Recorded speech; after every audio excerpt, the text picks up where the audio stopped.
Assalamualaikum warahmatullahi wabarakatuh. Perkenalkan, saya perwakilan dari kelompok 12 yang berjumlah anggota 3 orang, yaitu yang pertama ada Gustias Suci Istifari dengan NIM 15, yang kedua ada Tri Lestari Marista dengan NIM 109, dan yang ketiga yaitu ada saya sendiri, Diajeng Terusma Pratiwi dengan NIM 120. Di sini, kami akan menjelaskan mengenai kriteria investasi. Pokok bahasan yang akan kami ulas yaitu ada 3. Yang pertama, payback period, yang kedua yaitu break even point atau BEP, yang ketiga analisis sensitivitas, dan diakhiri dengan studi kasus. Yang pertama, di sini saya akan membahas mengenai analisis payback period.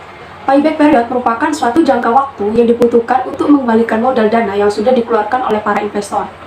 Payback period ini tuh sering disebut juga dengan periode pengembalian modal dalam dunia bisnis. Para pebisnis dan investor lebih sering menggunakan cara payback period dalam menentukan atau mengambil keputusan investasi, yang mana apakah perusahaan tersebut layak untuk diinvestasikan ataupun tidak.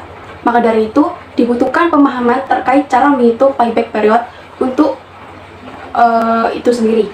Jika suatu perusahaan atau proyek memiliki payback period yang cukup lama, maka akan menjadi kurang menarik di kalangan para bisnis ataupun para investor.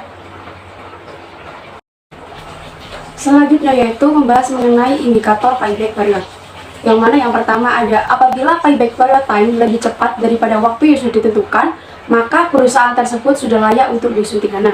Yang kedua, apabila payback period time lebih lama atau bahkan melebihi waktu yang sudah ditentukan, maka proyek tersebut tidak layak untuk dilakukan investasi atau disuntik dana.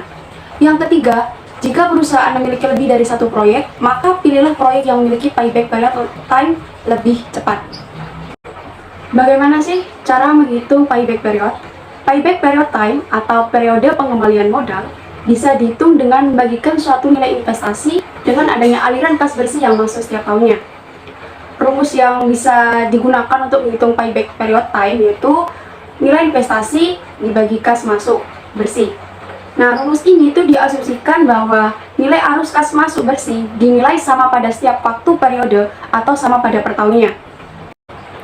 Yang kedua yaitu break even point atau sering disebut juga dengan BEP. BEP merupakan titik impas di mana laba atau keuntungan yang dihasilkan memiliki nilai yang sama dengan nilai yang dibutuhkan untuk proses produksi.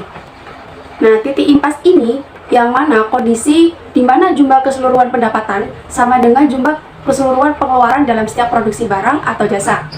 Pada posisi tersebut, laba atau keuntungan itu akan bernilai nol mutlak.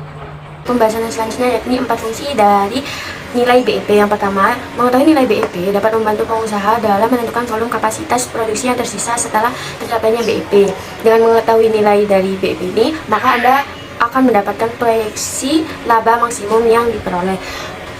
Yang kedua, yakni perusahaan bisa menentukan langkah efisiensi kerja yang bisa dilakukan. Sebagai contoh, penggantian tenaga kerja dengan mesin. Saat terjadi otomatisasi produksi, maka akan terjadi perubahan pada biaya tetap dan biaya variabel. Hal ini dikarenakan biaya variabel yang semula berasal dari biaya kerja tergantikan oleh biaya tetap yang berupa mesin. Untuk yang ketiga, yakni nilai BEP membantu pengusaha untuk mengetahui perubahan nilai laba jika terjadi perubahan harga produk. Hubungan antara nilai BEP, harga produk, serta laba adalah hubungan yang sejajar. Maka jika salah satu dari elemen tersebut meningkat, maka elemen yang lain juga akan mengalami peningkatan. Begitupun sebaliknya. Dan yang keempat, yakni mengetahui perubahan laba. Maka BEP juga bisa menentukan kerugian yang terjadi. Bagi pengusaha, dengan mengetahui nilai BEP, maka pengusaha bisa mengantisipasi nilai kerugian ketika terjadi penurunan pada penjualan. Untuk yang selanjutnya yakni pembentuk break even point. Di sini ada 4 komponen. Yang pertama, biaya tetap atau fixed cost. Biaya tetap ini adalah biaya yang nilainya akan tetap atau konstan walaupun terjadi perubahan pada proses produksi. Bila biaya tetap bisa berupa biaya penyusutan mesin, biaya tenaga kerja, biaya sewa gedung atau gudang dan sebagainya. Yang kedua, di sini ada biaya variabel atau variable cost. Biaya variabel atau biaya tidak tetap yang lebih dikenal dengan istilah variable cost adalah biaya yang nilainya dapat berubah-ubah. Contohnya seperti biaya listrik, biaya baku, dan biaya transportasi. Untuk yang ketiga, di sini ada harga jual atau price. Harga jual adalah harga yang diperoleh dari seluruh biaya yang dibutuhkan untuk memproduksi sebuah barang ditambah dengan nilai keuntungan atau margin yang ingin diperoleh. Biasanya harga jual akan dihitung per unit setelah diproduksi. Dan yang keempat yakni pendapatan atau revenue. Pendapatan atau penghasilan yang didapatkan dari semua penjualan produk. Jumlah pendapatan diperoleh dari harga jual dikalikan dengan jumlah produk yang terjual di pasar. Nilai dari pendapatan dibutuhkan untuk memproyeksikan pendapatan periode berikutnya dengan nilai margin atau jumlah unit dan harga berbeda. Selanjutnya metode dan cara perhitungan break-even point. Di sini ada 3. Yang pertama BEP per unit. BEP per unit sama dengan biaya tetap dibagi dengan margin kontribusi per unit. Nilai margin kontribusi per unit diperoleh dari selisih antara harga jual per unit dengan biaya variabel per unit. Selain itu, nilai margin kontribusi bisa diperoleh dari hasil pembagian antara total penjualan keseluruhan dengan biaya variabel. Selanjutnya ini BEP nilai penjualan. BEP ini dapat dihitung berdasarkan hasil nilai penjualan yang mana diperoleh dari biaya tetap dibagi dengan hasil selisih antara satu dengan hasil pembagian variabel dan harga penjualan. Untuk yang ketiga ini BEP dengan satuan mata uang. BEP ini diperoleh dari harga jual satuan per unit dikalikan dengan BEP per unit. Maka dari hasil perkalian tersebut akan diperoleh nilai BEP dengan satuan mata uang yang digunakan. Ketika menghitung BEP dengan satuan mata uang, Anda harus menentukan mata uang mana yang akan digunakan terlebih dahulu. Jika terdapat perbedaan mata uang, maka salah satu mata uang nilainya harus dikurskan terlebih dahulu. Untuk selanjutnya, analisis sensitivitas. Analisis sensitivitas merupakan suatu analisis untuk dapat melihat pengaruh-pengaruh yang akan terjadi akibat keadaan yang berubah-ubah atau suatu pengujian dari suatu keputusan, misalnya keputusan investasi, untuk mencari seberapa besar ketidaktepatan penggunaan suatu asumsi yang dapat ditoleransi tanpa mengakibatkan tidak berlakunya keputusan tersebut.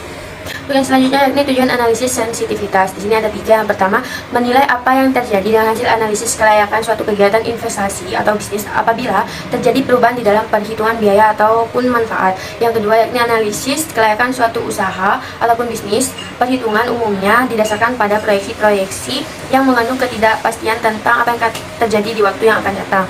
Dan yang ketiga yakni analisis pasca kriteria investasi yang digunakan untuk melihat apa yang akan terjadi dengan kondisi ekonomi dan hasil analisa bisnis jika terjadi perubahan atau ketidaktepatan dalam perhitungan biaya ataupun manfaat. Yang selanjutnya yaitu bisnis sangat sensitif atau peka terhadap perubahan akibat beberapa hal, yaitu diantaranya yang pertama, harga. Perubahan harga, terutama pada harga output, dapat disebabkan karena adanya penawaran atau supply yang bertambah dengan adanya bisnis skala besar.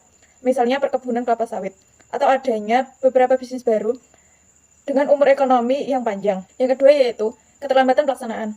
Terlambat dalam pemesanan atau penerimaan alat baru. Masalah administrasi yang tidak terhindarkan, khususnya pada usaha di sektor pertanian, karena adanya teknik bercocok tanam baru, sehingga petani perlu beradaptasi dengan teknik tersebut. Yang ketiga yaitu kenaikan biaya atau cost overrun. Terjadi karena adanya kenaikan dalam biaya konstruksinya.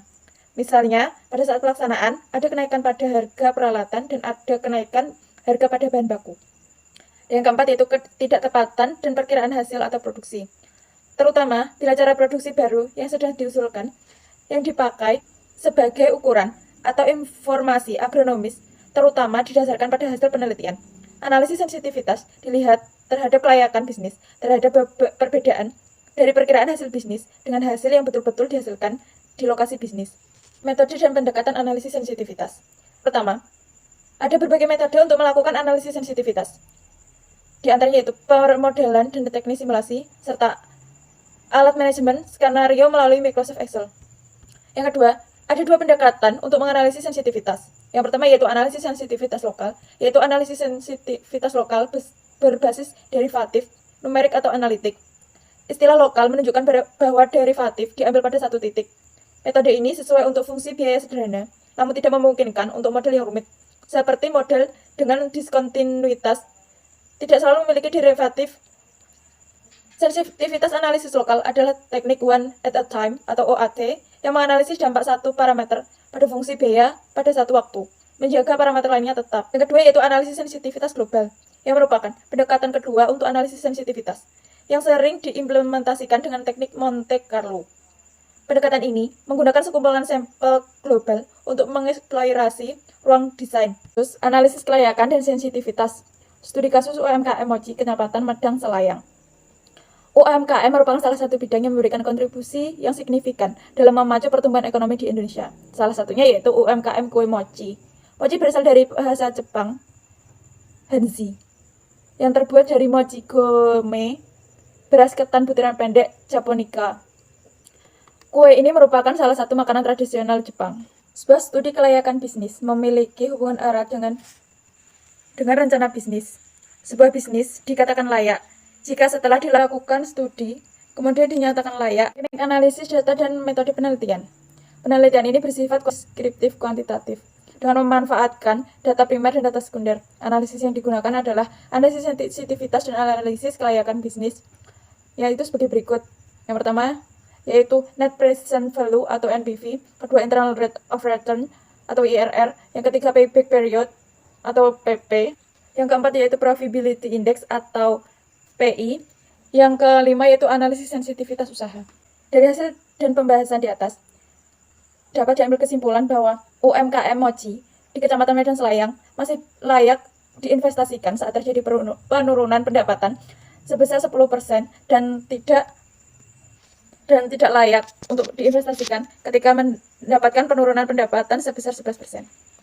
Hasil sensitivitas menunjukkan bahwa UMKM kue mochi di Kecamatan Medan Selayang sensitif terhadap peningkatan total biaya produksi dan penurunan pendapatan. Sekian presentasi dari kelompok kami. Warahmatullahi wabarakatuh.